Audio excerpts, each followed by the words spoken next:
आप सभी लोगों का बहुत बहुत स्वागत है इस बेहतरीन से लेक्चर में। तो कल के लेक्चर में हमने स्टार्ट किया था रिकॉम्बिनेंट बायोटेक्नोलॉजी के बारे में, जिसमें हमने बताया था कि सबसे पहले हमें क्या करना पड़ता है, किसी भी डीएनए को एक सेल से क्या करना पड़ेगा, निकालना पड़ेगा, जिसको हमने बोला था, अगर हम बताएं कि जो हमने कल स्टार्ट किया था recombinant DNA technology, recombinant DNA technology, तो उसमें हमने पहला स्टेप जो बताया था वो क्या था हमारा, आइसोलेशन ऑफ डीएनए। क्या था हमारा, isolation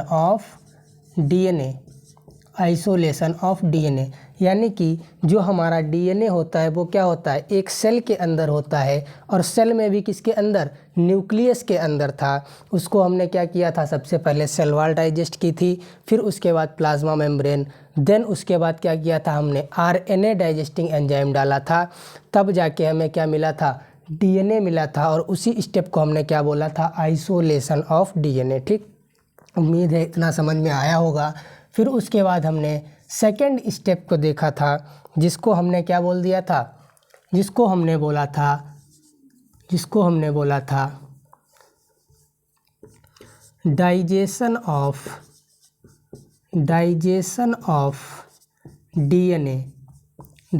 of DNA by specific restriction endonuclease, specific restriction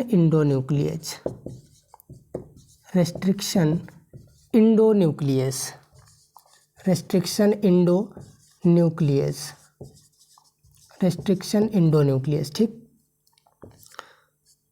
तो सबसे पहला हमारा स्टेप था क्या, आइसोलेशन ऑफ डीएनए। जब हमने क्या कर लिया था, उस डीएनए को आइसोलेट कर लिया था, यानी कि निकाल लिया था, फिर उसके बाद हमने क्या किया था, डाइजेस्ट किया था, किसको, डीएनए को, किसकी मदद से, स्पेसिफिक रेस्ट्रिक्शन इंडोन्यूक्लियस की मदद से, जिससे हमें क्या हो गए थे, डीएनए के छोटे छोटे टुकड़े प्राप्त हुए थे। ठीक, फिर उसके बाद हमने देखा था थर्ड स्टेप था हमारा, जिसको हमने क्या बोला था, जेल इलेक्ट्रोफोरेसिस। क्या बोला था हमने, जेल इलेक्ट्रोफोरेसिस। अगर हम बताएं जेल इलेक्ट्रोफोरेसिस में, तो हमने जो जेल यूज़ किया था यहाँ पे, वो हमने कौन सा लिया था, एग्रोस जेल यूज़ की थी। कौन सी, एग्रोस जेल यूज़ की थी, जो हमारा कहाँ से मिलता है, सीवीड से मिलता है। ठीक, तो अभी तक हमने क्या देखा, तीन स्टेप, जिसमें एक हमारा आइसोलेशन, दूसरा हमारा डाइजेशन, तीसरा हमारा क्या हुआ, जेल इलेक्ट्रोफोरेसिस। और जेल इलेक्ट्रोफोरेसिस में हमने बताया था कि एक क्या थी, हमारी डिवाइस थी, जिसमें हम क्या करते थे, करंट लगाते थे, और उससे क्या होती थी, हमारी इलेक्ट्रिक फील्ड जनरेट हो जाती थी, और साइज के हिसाब से क्या हो जाते थे, हमारे डीएनए फ्रेगमेंट अरेंज हो जाते थे, जिसमें हमने बोला था smaller the fragment farther it move, यानी कि जो हमारा स्मॉल डीएनए था, यानी कि जो हमारे फ्रेगमेंट्स मिले थे, उसमें जो सबसे ज़्यादा छोटा वाला डीएनए था, यानी कि साइज़ में जो छोटा था, वो क्या हुआ था, सबसे दूर जाके मिला था, किससे, कैथोड से सबसे दूर जाके मिला था, और एनोड के क्या था, पास मिला था। और जो हमने डीएनए डाला था, उसको कहाँ पे डाला था, वेल के थ्रू कहाँ पे डाला था, कैथोड के साइड डाला था। क्यों, क्योंकि जो हमारा निगेटिव चार्ज होता है, क्या, डीएनए, और कैथोड भी हमारा क्या होता है, निगेटिव चार्ज होता है, वो दोनों क्या करते हैं, आपस में रिपेल करते हैं। और एक जो हमारा क्या है, एनोड है, वो क्या करता है, अट्रैक्ट करता है। ठीक, तो हमें क्या मिला था, सबसे जो छोटा वाला डीएनए था, वो क्या मिला था, एनोड के पास और कैथोड से दूर मिला था। ठीक, फिर उसके बाद अगर हम बात करें फोर्थ स्टेप की, तो फोर्थ स्टेप में हमने देखा था कि अभी तक हमने क्या किया, डीएनए को निकाल लिया है, किससे, सेल से। ठीक, अब क्या करना है, एक हमें डीएनए जो मिला, उसमें क्या होगा, डिजायर्ड क्या होगा, जीन होगा, और जीन किसके अंदर प्रेजेंट होता है, हमारा डीएनए के अंदर। तो अभी तक तो हमने क्या किया, केवल डीएनए को ही निकाला है। अब क्या करेंगे, उस डीएनए की मल्टीपल कॉपीज़ बना लेंगे, ताकि हमें क्या हो जाए, बहुत सारे जीन की भी कॉपी मिल जाए। उसके लिए हमने क्या किया, फोर्थ स्टेप था, जिसमें हमने क्या किया था, multiple multiple copies of gene of interest बोल दो, जीन ऑफ इंटरेस्ट। और ये हमने किसकी मदद से किया था? By the help of PCR. क्या किया था यहाँ पे हमने? By help of PCR. PCR का फुल फॉर्म क्या था हमारा? Polymerase chain reaction. ठीक, तो इतने स्टेप हमने क्या कर लिए थे? कल के लेक्चर में कंप्लीट कर लिए थे रिकॉम्बिनेंट डीएनए टेक्नोलॉजी के अंदर। ठीक, और आज हम लोग बात करने वाले हैं 5th स्टेप की, जो हमारा क्या होने वाला है। ठीक, तो इसके बाद हमने क्या किया? अभी तक तो हमने मल्टीपल कॉपीज ऑब्टेन कर ली। ठीक, लेकिन अब क्या करना है? इसको कहीं ना कहीं क्या करना है भैया? भेजना भी तो है। क्यों? क्योंकि हमें इससे क्या करने हैं? बहुत सारी प्रोटीन बनानी है, बहुत सारी एंटीबायोटिक्स बनानी है। तो इसको कुछ ऐसी जगह भेजना पड़ेगा जहाँ पे ये क्या कर सके, हमें प्रोटीन बना कर दे सके। तो उसके लिए यहाँ पे क्या होते हैं? बायोरिएक्टर होते हैं। ठीक, इतना नोट कर लेंगे सारे के सारे लोग। ठीक, फिर उसके बाद हम लोग बात करने वाले हैं 5th स्टेप के बारे में, जो हमारा क्या होने वाला है? हमारा फॉर्मेशन ऑफ रिकॉम्बिनेंट डीएनए। क्यों? क्योंकि अभी तक हमने क्या किया है? जो हमारा जीन ऑफ इंटरेस्ट है उसे निकाल लिया है। अब हमें क्या करना पड़ेगा? किसी ऐसे वेक्टर के अंदर भेजना पड़ेगा जो क्या कर सके? हमारे होस्ट के अंदर ट्रांसफ़र कर सके या ले जा सके। ठीक, उसके बाद हम क्या करेंगे? बायोरिएक्टर में ट्रांसफ़र करेंगे, जहाँ से हमें क्या होगी? बहुत सारी क्या होगी? प्रोटीन मिलेगी, और जिसकी मदद से हम क्या कर पाएंगे? उसका कॉमर्शियल लेवल पर यूज़ कर पाएंगे। ठीक, ठीक,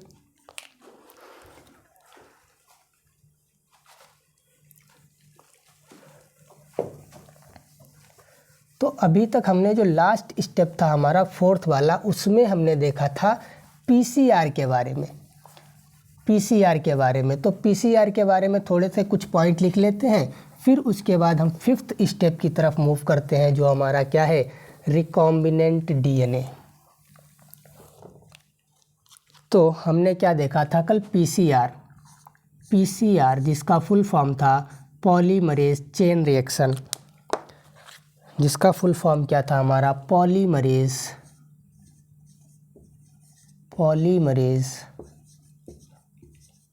चेन रिएक्शन। क्या था? Polymerase chain reaction. ठीक, इसमें हमने देखा था हमारे पास क्या थे? 3 स्टेप थे। सबसे पहला स्टेप था वो हमारा क्या था भैया? सबसे पहला स्टेप था denaturation.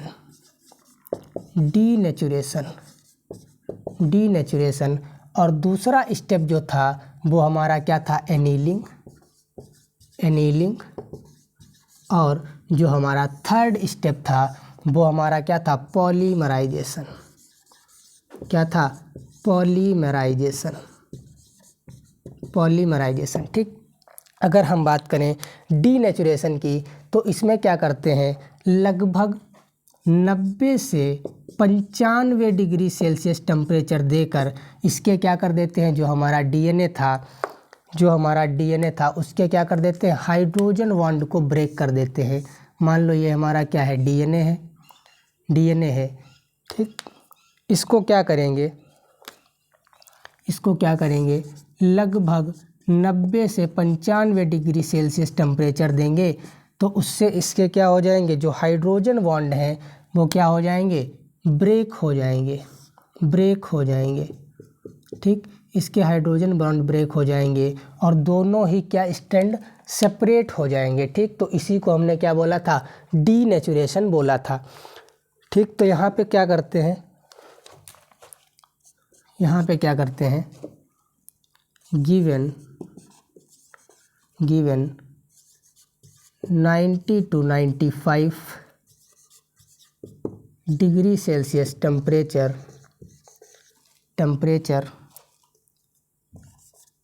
For the denaturation of या for the breaking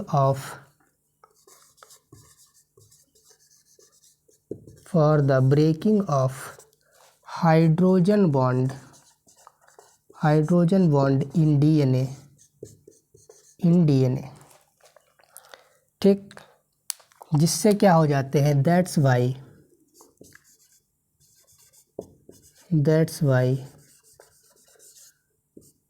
to strand of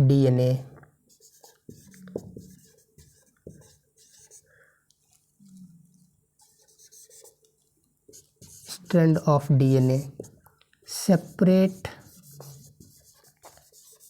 ठीक, जिसकी मदद से क्या हो जाती है, हमारी डीएनए की क्या हो जाती है, 2 स्ट्रैंड मिल जाती है, ठीक। फिर उसके बाद हमने देखा था एनीलिंग में हम लोग क्या करते हैं, जो यहाँ पे हमें क्या मिला, डीएनए मिला, ये हमारा क्या है, डीएनए है, जिसका एक स्ट्रैंड तो ये है और दूसरा स्ट्रैंड क्या है, ये है। यहाँ पे हम क्या करते हैं, सबसे पहले किसी भी डीएनए का पॉलीमराइजेशन कराने के लिए हमें क्या करना पड़ता है, उसमें एक प्राइमर ऐड करना पड़ता है।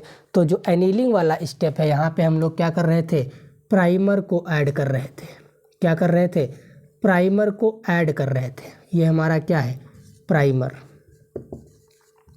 ये हमारा क्या है, प्राइमर, ठीक। तो जो हमारा एनीलिंग वाला स्टेप है, उसमें हमें क्या करना पड़ेगा, सबसे पहले प्राइमर को ऐड करना पड़ेगा, ठीक। लेकिन यहाँ पे क्या करते हैं, थोड़ा सा टेम्परेचर कम कर देते हैं। क्यों, यहाँ पे क्या करते हैं, डिक्रीज, वैसे पूरा ही लिख देता हूँ, समझ नहीं पाओगे ना शॉर्ट फॉर्म में, यहाँ पे लिख देता हूँ, decrease temperature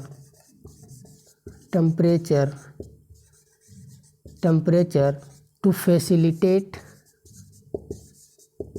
facilitate joining of primer.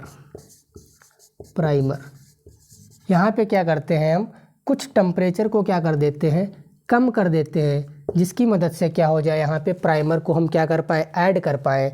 और जो हमारा पॉलीमराइजेशन वाला स्टेप है, उसमें क्या करते हैं, बेसिकली थर्मली स्टेबल बैक्टीरिया को यूज़ करते हैं, जो क्या करा सके, हमारा पॉलीमराइजेशन करा सके। या हम पीसीआर के अंदर मोस्टली क्या करते हैं, ऐसे एंजाइम को यूज करते हैं या ऐसे बैक्टीरिया को यूज़ करते हैं जो क्या हो, थर्मली स्टेबल हों। क्यों, क्योंकि यहाँ पे हमें क्या करना पड़ रहा है, बार बार टेम्परेचर को बढ़ाना और घटाना पड़ रहा है। इसीलिए यहाँ पे हम क्या करते हैं, थर्मली स्टेबल बैक्टीरिया को यूज़ करते हैं, जो कि हमारा कहाँ से मिलते हैं, जो हमारे मिलते हैं आर्की बैक्टीरिया से, ठीक। तो यहाँ पे सारे लोग लिख लेंगे, in PCR mostly use thermally stable bacteria, ठीक। यहाँ पे क्या करते हैं, मोस्टली थर्मली स्टेबल बैक्टीरिया को ही यूज़ करते हैं, विच इज़ ऑब्टेन फ्रॉम, यानी कि कहाँ से मिलते हैं, हमारे कहाँ से मिलते हैं भैया, जो हमें विच इज़ ऑब्टेन फ्रॉम कहाँ से मिलते हैं, कोई बताएगा। अभी मैंने बताया है कहाँ से मिलते हैं, हमें आर्की बैक्टीरिया से। कहाँ से मिलते हैं, आर्की बैक्टीरिया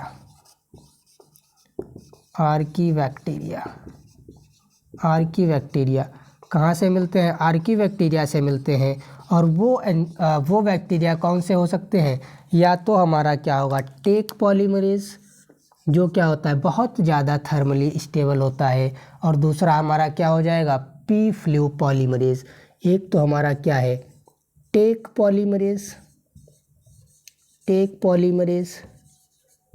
पॉलीमरेज, और दूसरा हमारा क्या है, पी फ्लू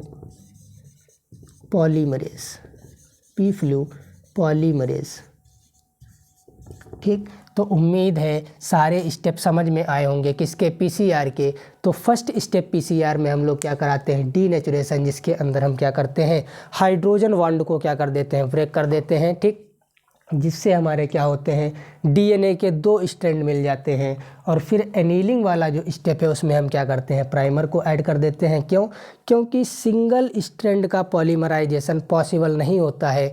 ये हम बात करेंगे किसके अंदर, जब हम पढ़ाएंगे क्या, जब हम पढ़ाएंगे मॉलिक्यूलर बेसिस ऑफ इनहेरिटेंस, तब उसमें हम बताएंगे क्या कि प्राइमर क्यों ऐड करते हैं, किसके लिए, फॉर द रेप्लिकेशन या पॉलीमराइजेशन ऑफ डीएनए। ठीक, उसके बाद अगर हम बात करें पॉलीमराइजेशन वाले स्टेप में, तो हम लोग क्या करते हैं, थर्मली स्टेबल बैक्टीरिया का यूज़ करते हैं, जो हमारे क्या हो सकते हैं, टेक पॉलीमराइजेशन या पी फ्लू पॉलीमराइजेशन जैसे बैक्टीरिया भी हो सकते हैं। ठीक, उम्मीद है इतना आप लोगों को समझ में आया होगा।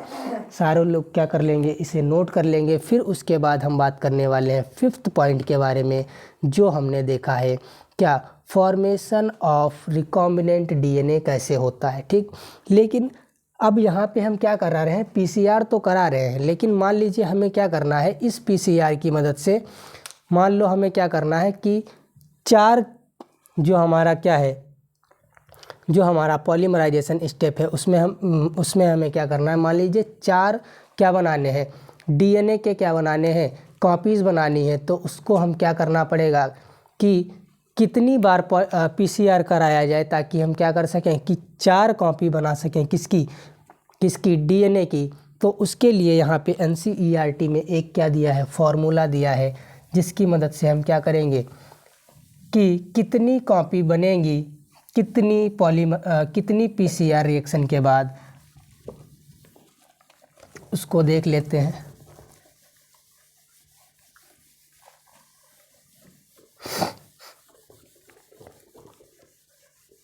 तो एक पीसीआर जब कराते हैं हम, तो हमें क्या मिलती हैं, 2 कॉपीज़ मिलती हैं। जब हम एक पीसीआर कराते हैं तो 2 कॉपीज़ मिलती हैं। ऐसे ही एनसीईआरटी बोलती है कि हम अगर 30 बार पीसीआर कराएं तो कितने कॉपीज़ मिल जाएंगी। ठीक, तो यहाँ पे फॉर्मूला क्या होता है, यहाँ पे अगर हम फॉर्मूले की बात करें, अगर हम बात करें नंबर ऑफ कॉपीज़,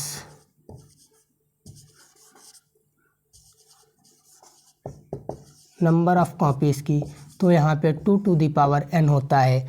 और जो यहाँ पे n है वो हमारा क्या है, नंबर ऑफ पीसीआर साइकिल को रिप्रेजेंट करता है। जो यहाँ पे हमें क्या है, n है, वो क्या करता है,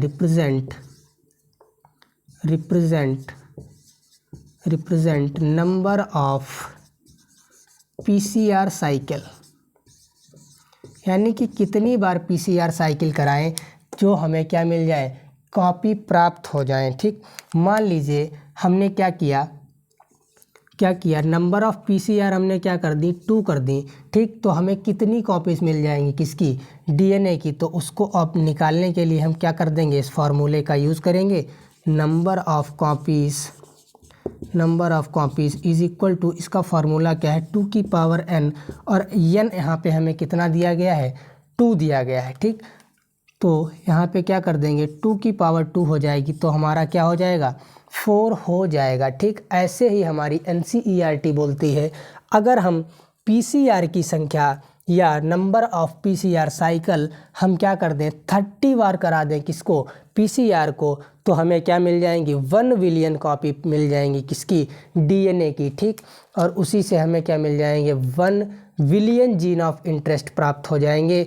ठीक, तो एनसीईआरटी क्या कहती है भैया, एनसीईआरटी हमारी कहती है if number of PCR is equal to 30, यानी कि जो हमारा n है उसकी वैल्यू कितनी हो जाए, 30 हो जाए, तो यहाँ पे नंबर ऑफ कॉपीज़ कितनी मिल जाएंगी, number of copies of DNA कितनी मिल जाएंगी। तो हमारा फार्मूला लगा देंगे 2 की पावर n। जैसे ही इसको क्या करेंगे, इसकी पावर 30 करेंगे, तो यहाँ पे क्या मिल जाएगा हमें 1 बिलियन कॉपी मिल जाएंगी। कितनी मिल जाएंगी? 1 बिलियन कॉपी ऑब्टेन हो जाएंगी किसकी? डीएनए की।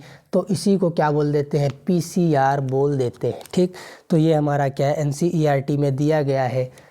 ठीक, उसके बाद अब हम लोग बात करने वाले हैं 5th स्टेप की, जो हमारा क्या है, आरडीएनए या रिकॉम्बिनेंट डीएनए। ठीक, बेसिकली रिकॉम्बिनेंट डीएनए के बारे में हमने पहले भी पढ़ चुके हैं, लेकिन एक बार हम फिर से यहाँ पे सारे स्टेप्स बता रहे हैं आप लोगों को, तो एक बार फिर से बता दूंगा। कुछ यहाँ पे क्या था, पीसीआर में रह गया था, जो कि हमने क्या किया, आज कंप्लीट कर दिया है। ठीक, तो आज हम स्टार्ट कर रहे हैं 5th स्टेप, जो हमारा क्या है, आरडीएनए, या इसी को क्या बोल देते हैं, रिकॉम्बिनेंट डीएनए। ठीक, तो रिकॉम्बिनेंट डीएनए बनाने के लिए हमने सबसे पहले क्या किया, जीन ऑफ इंटरेस्ट को कट करके क्या किया, निकाल लिया। तो ये हमारा क्या है, कोई जीन है, कोई जीन है। ठीक, इसको हमने क्या किया, किसी प्लाज्मिड, ये हमारा क्या है, प्लाज्मिड है, प्लाज्मिड है। ठीक, इसके साथ क्या किया, ऐड कर दिया। क्या किया, ऐड कर दिया। तो हमें क्या मिल गया, रिकॉम्बिनेंट डीएनए। ये हमारा क्या बन गया, रिकॉम्बिनेंट डीएनए। ठीक, इसको हम क्या बोल देंगे, रिकॉम्बिनेंट डीएनए, रिकॉम्बिनेंट डीएनए। ठीक, जो हमें रिकॉम्बिनेंट डीएनए मिल गया, इसको हम क्या कर रहे थे, बैक्टीरिया के अंदर लेके जा रहे थे। क्या कर रहे थे, बैक्टीरिया के अंदर लेके जा रहे थे। मान लीजिए ये हमारा एक बैक्टीरिया है, और एक हमारे पास क्या है, ये बैक्टीरिया है, और तीसरा हमारे पास ये बैक्टीरिया है। ठीक, तो ये हमारे क्या है, 3 बैक्टीरिया हैं। अब हम क्या कर रहे थे, जो हमें रिकॉम्बिनेंट डीएनए मिला, मान लीजिए यहाँ पे मैं फिर से बना देता हूँ रिकॉम्बिनेंट डीएनए को। ये हमारा क्या है, रिकॉम्बिनेंट डीएनए है।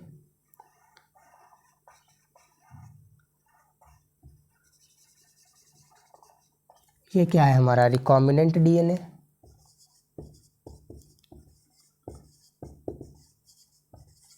Recombinant DNA. ठीक, अब इसको लेके हम क्या कर रहे थे, इस बैक्टीरिया के अंदर आए, और क्या किया, इस बैक्टीरिया के अंदर लेके आए। ठीक, मान लीजिए यहाँ पे क्या हुआ, कोई भी जो हमने क्या किया, रिकॉम्बिनेंट डीएनए को बनाया, वो यहाँ पे क्या हुआ, हमने ट्रांसफ़र नहीं किया। तो इसको हमने क्या बोल दिया था, यहाँ पे क्या होगा हमारा, एक होगा मेन क्रोमोसोमल डीएनए, जो क्या होगा, साइज़ में बड़ा होगा। एक होगा स्मॉल क्रोमोसोमल डीएनए, जिसको हमने क्या बोला, प्लाज्मिड। ठीक, तो यहाँ पे क्या हुआ कि जो हमने रिकॉम्बिनेंट बनाया, उसको यहाँ पे ट्रांसफ़र नहीं किया, तो ये यहाँ पे क्या हो गया, नॉन रिकॉम्बिनेंट, नॉन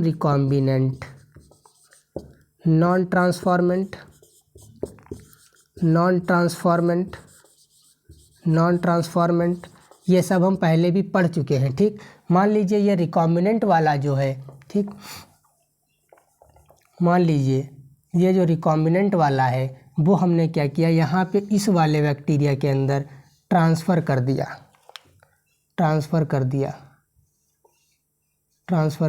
ठीक, ट्रांसफ़र कर दिया। तो इसको क्या बोल देंगे हम लोग, यहाँ पे इसका मेन क्रोमोसोमल डीएनए भी होगा, तो इसे क्या बोल देंगे, रिकॉम्बिनेंट प्लस ट्रांसफॉर्मेंट। ठीक, और मान लीजिए ये वाला जो बैक्टीरिया है, इसमें क्या है, इसका ये मेन क्रोमोसोमल डीएनए है, और यहाँ पे एक मान लीजिए हम क्या बना लेते हैं, नॉन रिकॉम्बिनेंट डीएनए बना लेते हैं। यहाँ पे हमने क्या किया, नॉन रिकॉम्बिनेंट डीएनए को क्या कर दिया, ट्रांसफ़र कर दिया। तो इसे क्या बोल देंगे हम, यहाँ पे नॉन रिकॉम्बिनेंट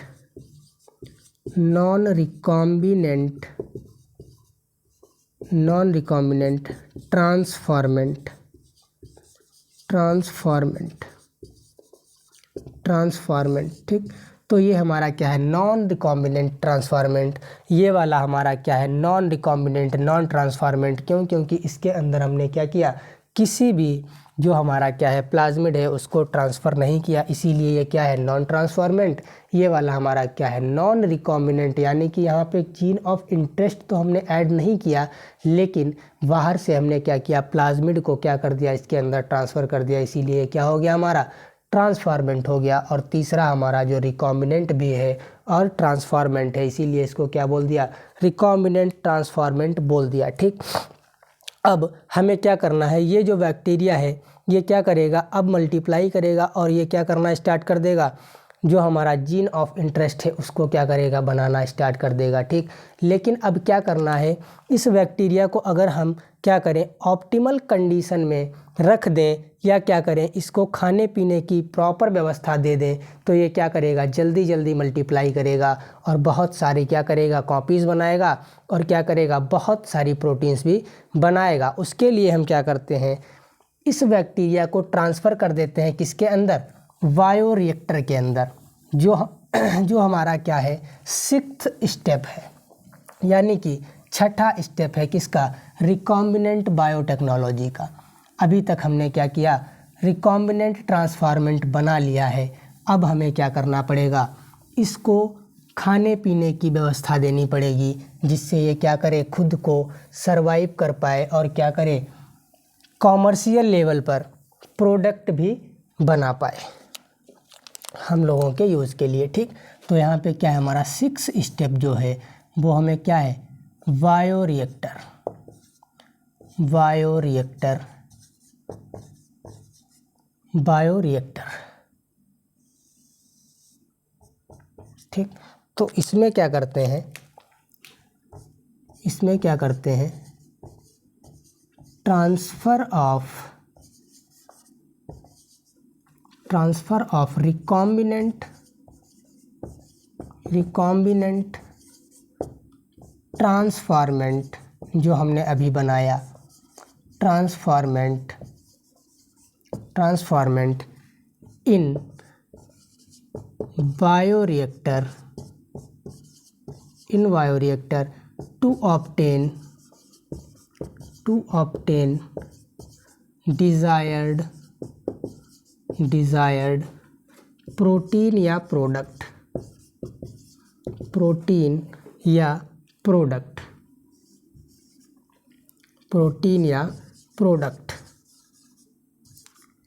ठीक। और जब हमें क्या मिल जाएगी, डिज़ायर्ड प्रोटीन मिल जाएगी, उसकी मदद से हम क्या करेंगे, बहुत सारे जैसे वैक्सीन हो गया, इंसुलिन हो गया, एंटीबायोटिक्स हो गई, ऐसी सारी चीज़ें क्या करेंगे, बनाएंगे, जो कि हमें क्या है, कॉमर्शियल लेवल पर यूज़ करनी है और उससे हमें क्या करना है, बिज़नेस वगैरह बिल्ड करने हैं। तो वहाँ पे क्या करते हैं हम लोग, इस टेक्निक का यूज़ करते हैं। इसके अंदर मान लीजिए ये हमारा क्या है, बायोरिएक्टर है, ये एक हमारा क्या है, बायोरिएक्टर है, मान लो ये हमारा क्या है, एक बायोरिएक्टर है, ठीक। ये क्या है, हमारा बायोरिएक्टर, ठीक। जैसे मान लीजिए हम सभी लोगों ने दाल चावल या कुकर के अंदर किसी चीज़ को बनते हुए ज़रूर देखा होगा। मान लीजिए हमें क्या करना है, दाल बनानी है, किसके अंदर, कुकर के अंदर। तो सबसे पहले उसमें क्या करना पड़ेगा, हमें क्या करना पड़ेगा, उस बर्तन को क्या करना पड़ेगा, साफ़ सुथरा करना पड़ेगा, ताकि उसमें क्या हो, कोई कंटामिनेशन ना हो, ठीक। तो उसके लिए हमें सबसे पहले क्या करना पड़ेगा, माइक्रोबियल फ्री इन्वायरमेंट बनाना पड़ेगा, जो कि हमारा क्या होता है, बायोरिएक्टर भी वैसे ही क्या होता है, माइक्रोबियल फ्री होता है, यानी कि साफ़ होता है, ठीक। उसके अंदर माइक्रोबियल फ्री बायोरिएक्टर बनाने के लिए हम क्या करते हैं, इसके अंदर एंटीबायोटिक्स का भी यूज़ करते हैं। और फिर उसके बाद हमें क्या करना पड़ेगा, दाल बनाने के लिए हमें उसके अंदर पानी की ज़रूरत पड़ेगी, और उसके अंदर जैसे टेस्ट के लिए हमें क्या करना पड़ेगा, नमक, हल्दी, मिर्च इत्यादि चीज़ों का क्या करना पड़ेगा, उपयोग करना पड़ेगा। वैसे ही ठीक इस बायोरिएक्टर के अंदर भी हम क्या करते हैं, जैसे हमें दाल चावल बनाने के लिए क्या करना पड़ता है, मीडियम प्रोवाइड करना पड़ता है, वैसे ही ये जो हमारा क्या है बायोरिएक्टर है, ये भी क्या करता है, एक मीडियम प्रोवाइड करता है जिसकी मदद से क्या कर पाए, बैक्टीरिया इसके अंदर ग्रो कर पाए। यानी कि जो हमारा बायोरिएक्टर है वो क्या करता है, provide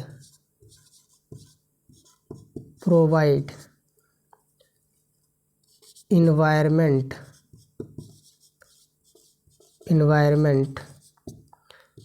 for the growth of bacteria. ठीक, तो उम्मीद है आप सभी लोगों को समझ में आया होगा आखिर बायोरिएक्टर होता क्या है।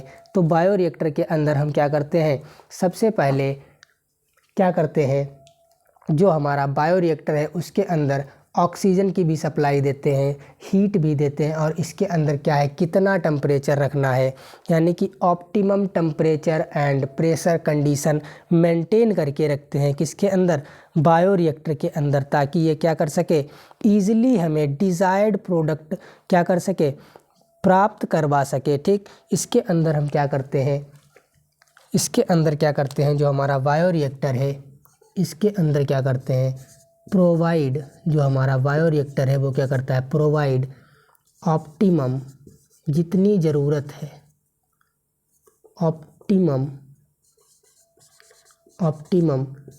टेम्परेचर कॉमा प्रेशर और ऑक्सीजन। ठीक, तो यहाँ पे क्या करता है, हमारा प्रेशर भी प्रोवाइड करता है, टेम्परेचर भी प्रोवाइड करता है, और क्या करता है, ऑक्सीजन भी प्रोवाइड करता है। किसके लिए, for the growth of bacteria, जितनी हमें क्या है, बैक्टीरिया को ग्रो करने के लिए रिक्वायरमेंट है वो सारा का सारा कौन कराता है, हमारा बायोरिएक्टर प्रोवाइड कराता है। तो इतना सभी लोग नोट कर लेंगे। फिर उसके बाद हम बात करने वाले हैं कि जो हमारे बायोरिएक्टर होते हैं वो बेसिकली दो प्रकार के होते हैं। एक हमारा क्या होता है, स्टायरर टाइप का होता है, और दूसरा हमारा क्या होता है, स्पार्जर टाइप का होता है। ठीक, तो अब हम देखने वाले हैं कि बायोरिएक्टर हमारे होते कितने प्रकार के। अगर हम बात करें टाइप्स ऑफ बायोरिएक्टर की, तो वो हमारे क्या हैं, दो प्रकार के हैं।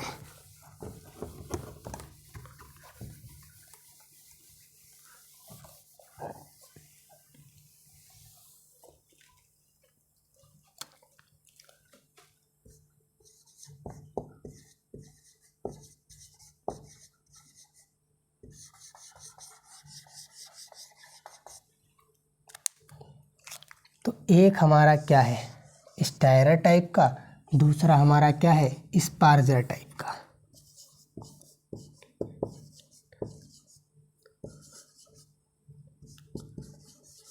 स्टायरर टाइप और दूसरा हमारा क्या है, स्पार्जर टाइप।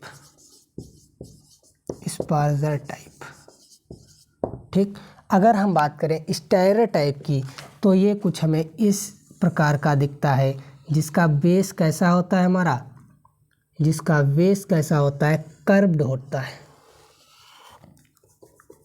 जिसका बेस कैसा होता है, कर्व होता है, for the even mixing of nutrient.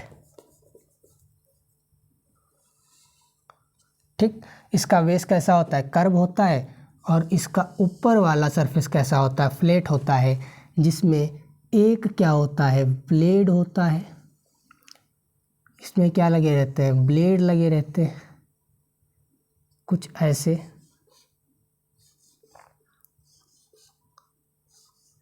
और यहीं पे एक हमारा क्या होता है, फॉर्म ब्रेकर लगा रहता है। फॉर्म ब्रेकर, इसे क्या बोल देते हैं हम लोग, फॉर्म ब्रेकर। दूसरे कलर से बना देता हूँ।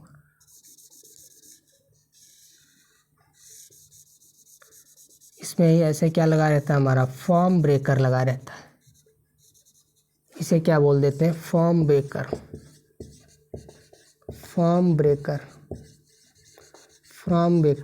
और ये जो हमने ब्लू कलर से बनाए हैं इसको हम लोग क्या बोल देते हैं, ब्लेड, ब्लेड बोल देते हैं, ठीक। और यहाँ पे एक हमारा क्या होता है, टेम्परेचर को मेंटेन करने के लिए क्या होता है, कुछ लगा होता है, इसे क्या बोल देते हैं, टेम्परेचर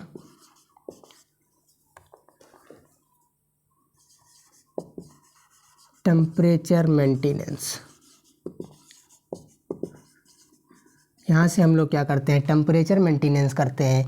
और यहीं पे एक हमारा क्या होता है, मीटर लगा रहता है, जिसकी मदद से हम क्या कर सकते हैं, इसके प्रेशर को भी मेंटेन कर सकते हैं कि हमें कितना चाहिए, ठीक। और इसके अंदर हमारे पास क्या होती है, एक नीडल होती है जो कि क्या होती है, बताती रहती है। यहाँ पे क्या होंगे, छोटे छोटे से नंबर भी लिखे रहते हैं, ठीक। अब क्या करना है, इसके अंदर क्या है, बहुत सारे बैक्टीरिया हमने डाल दिए, लेकिन अब ये क्या करेंगे, प्रोटीन बनाना स्टार्ट कर देंगे। और उस प्रोटीन को क्या करना है, हमें निकालना भी तो है। तो इसके बेस में हमें क्या दे देते हैं, एक छोटी सी ओपनिंग दे देते हैं, जो किसके लिए होती है, for the down streaming process. Down streaming process, यहाँ से हम लोग क्या करते हैं, डाउन स्ट्रीमिंग, यहाँ से हम लोग क्या करते हैं, down streaming process, down streaming process, ठीक। और यहाँ पे क्या होगी, ऑक्सीजन वगैरह और टेम्परेचर और क्या होगा, हमारा प्रेशर, सारा का सारा क्या रहेगा, मेंटेन रहेगा, ठीक, अकॉर्डिंग टू बैक्टीरिया, यानी कि जो हमें बैक्टीरिया को प्रोवाइड कराना है उसके हिसाब से, ठीक। उम्मीद है इतना समझ में आया होगा। दूसरी तरफ हमारा क्या होता है, स्पार्जर टाइप। अगर हम स्पार्जर टाइप की बात करें तो सारे लोगों ने क्या देखा होगा, एक्वेरियम देखा होगा, जिसके अंदर क्या होती हैं, छोटी छोटी सी मछलियाँ रहती हैं। यानी कि जो हमने शीशा का एक्वेरियम देखा है, उसके अंदर जो हमें एक पंप लगी रहती है, देखा होगा सभी लोगों ने, जिसकी मदद से क्या होती है, उसके अंदर एयर हम लोग क्या करते रहते हैं, भेजते रहते हैं, जिसकी मदद से क्या करती हैं, हमारी मछलियाँ सर्वाइव करती रहती हैं। ठीक वैसे ही स्पार्जर में क्या करते हैं, हम लोग एयर प्रोवाइड कराते रहते हैं for the increase of surface area, जो कि क्या कराता है, हमारा जो सरफेस एरिया इंक्रीज हुआ वो क्या करा देगा, इवन मिक्सिंग ऑफ प्रोडक्ट या इवन मिक्सिंग ऑफ बैक्टीरिया, या बोल देते हैं इवन मिक्सिंग ऑफ मीडियम, ठीक। तो यहाँ पे हम क्या करेंगे, मान लीजिए ये हमारा क्या है, एक स्पार्जर है, और इसका भी बेस क्या रहेगा, कर्व रहेगा, कर्व ही रहेगा, कर्व ही रहेगा, ठीक। और यहाँ पे भी क्या होगा, डाउन स्ट्रीमिंग प्रोसेस के लिए क्या होगा, एक छोटा सा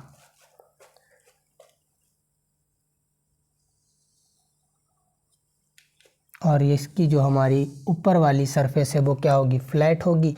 और यहाँ पे हमारा क्या लगा रहेगा, स्पार्जर लगा रहेगा, स्पार्जर, इसे क्या बोल देंगे हम लोग, स्पार्जर। ये क्या है हमारा स्पार्जर, ये क्या है हमारा स्पार्जर है, जिसकी मदद से हम लोग क्या करेंगे, एयर भेजेंगे, जिसकी मदद से हम क्या करेंगे, एयर भेजेंगे, इसकी मदद से क्या होगी, हमारी इसके अंदर एयर ट्रांसफ़र होगी। और जो हमारी एयर होगी वो क्या करेगी, increase surface area, increase surface area, surface area, surface area for even mixing, for even mixing, यानी कि जो भी चीज़ें इसके अंदर क्या है, प्रेजेंट है, वो क्या हो जाए, इवन मिक्स हो जाए, ठीक। और यहाँ पे क्या होगा, हमारा एक स्पार्जर लगा रहेगा, जो क्या करेगा, घूमेगा, जो क्या करेगा, मिक्सिंग के लिए क्या करेगा, घूमेगा। इसे क्या बोल देंगे हम लोग, स्पार्जर, स्पार्जर, ठीक। बाकी यहाँ पे same as it is temperature, pressure सब कुछ क्या रहेगा, ऐसे ही होगा जैसे हमारा क्या है स्टायरर में है। और जो हमारा स्टायरर है वो क्या है, मोस्ट कॉमनली यूज्ड बायोरिएक्टर। तो स्टायरर जो है हमारा वो क्या है, मोस्ट कॉमनली यूज्ड बायोरिएक्टर,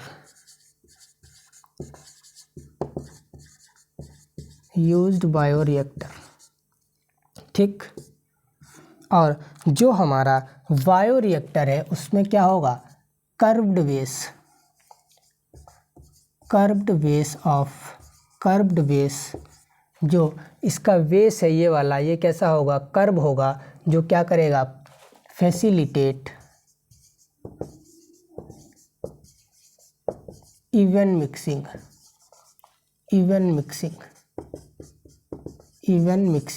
ठीक। तो उम्मीद है सभी लोगों को समझ में आया होगा कि आखिर बायोरिएक्टर क्या करते हैं, ठीक। तो बायोरिएक्टर क्या करते हैं, एक मीडियम प्रोवाइड करते हैं जो क्या करता है, हमारे बैक्टीरिया को क्या करता है, ग्रो करने में क्या करता है, मदद करता है। और उससे हम क्या करते हैं, बहुत सारा क्या करते हैं, प्रोटीन बना लेते हैं, जिसको क्या कर लेते हैं, फिर उसके बाद हम लोग क्या करते हैं, डाउन स्ट्रीमिंग प्रोसेस, यानी कि उसे निकाल लेते हैं। और उसकी मदद से हम लोग क्या करते हैं, बहुत सारी एंटीबायोटिक्स हो गई और हमारे वैक्सीन हो गए, और क्या होते हैं, बहुत सारे कॉमर्शियल लेवल पर जाके हम लोग क्या कर लेते हैं, इसका यूज़ कर लेते हैं। तो उम्मीद है सभी लोगों को बायोरिएक्टर समझ में आया होगा, ठीक। फिर उसके बाद हमारा स्टेप आता है किसका, डाउन स्ट्रीमिंग प्रोसेस, ठीक। उसके बाद हमारा जो 7th स्टेप है वो हमारा क्या है, डाउन स्ट्रीमिंग प्रोसेस। इतना नोट कर लेंगे, फिर सभी लोग हेडिंग लिख लेंगे, डाउन स्ट्रीमिंग प्रोसेस, कि हम लोग डाउन स्ट्रीमिंग प्रोसेस में क्या करते हैं।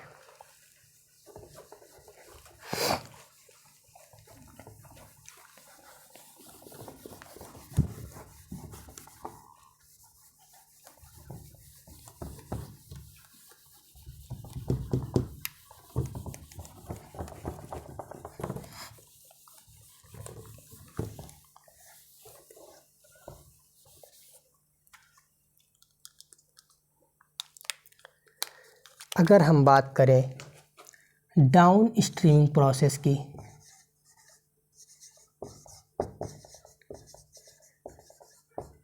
डाउन स्ट्रीमिंग प्रोसेस,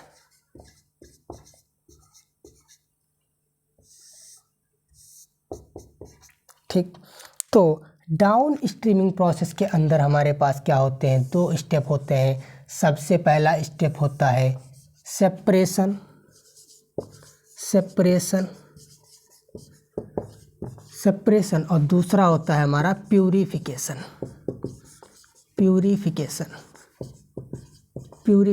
प्यूरिफिकेशन का मतलब समझ रहे होंगे सब लोग, कि उसको क्या कर लेते हैं, जो हमने क्या किया, प्रोटीन निकाली, उसको क्या करना है, उसकी साफ़ सफाई कर लेते हैं। जैसे हम क्या करते हैं, चीनी तो सभी लोगों ने बनते हुए देखा होगा, लेकिन क्या होती, चीनी भी कई प्रकार की होती है। जब उसका क्या हो जाता है, प्यूरिफिकेशन हो जाता है, तब जाके हम क्या करते हैं, उसको मार्केट में एज आ क्या कर देते हैं, यूज, या जो हमारे क्या होते हैं, आज की डेट में हम लोग चाय पीते हैं उसमें यूज़ किया जाता है आफ्टर द प्यूरिफिकेशन, ठीक। तो हमें क्या दिखती है, छोटे छोटे दाने वाइट कलर के क्या होते हैं, मिलते हैं मार्केट में। तो उसी को क्या बोल देते हैं, वो हमारी जो चीनी होती है वो क्या होती है, प्यूरिफिकेशन वाली होती है। यानी कि आफ्टर द प्यूरिफिकेशन क्या कर देते हैं, उसका इंडस्ट्रियल लेवल पे जाके क्या कर देते हैं, सेल करते हैं, ठीक। वैसे ही इसमें भी क्या करते हैं, जो हमें प्रोटीन मिली उसको क्या कर लेते हैं, प्यूरीफाई कर लेते हैं। सबसे पहले क्या करेंगे, सेपरेट, यानी कि क्या करेंगे, जो हमारा बायोरिएक्टर था उससे क्या करेंगे, निकाल लेंगे। फिर उसका क्या करेंगे, प्यूरिफिकेशन। फिर उसके बाद हमारे पास क्या आता है, उसके बाद ये हमारा क्या था भैया, 7th स्टेप था, डाउन स्ट्रीमिंग प्रोसेस। फिर उसके बाद हमारे पास 8th स्टेप आता है, 8वां स्टेप, जो हमारा क्या करता है, क्वालिटी चेक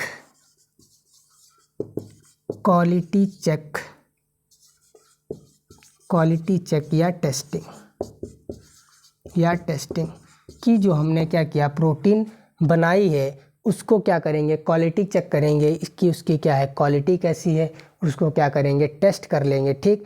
उसके बाद क्या करना है, अब इसे क्या करना है, बहुत इंडस्ट्रियल लेवल पे जाके क्या करना है, इसे सेल करना है, तो क्या होगा, कई जगह क्या करना पड़ेगा, ट्रांसपोर्ट भी करना पड़ेगा। तो उसके लिए उसे क्या करना पड़ेगा, पहले बचाना भी पड़ेगा, क्योंकि लॉन्ग टर्म के लिए हमने क्या किया है, इसका यूज़ करना है, तो हमें क्या करना पड़ेगा, लॉन्ग टर्म के लिए इसे बचाना भी पड़ेगा।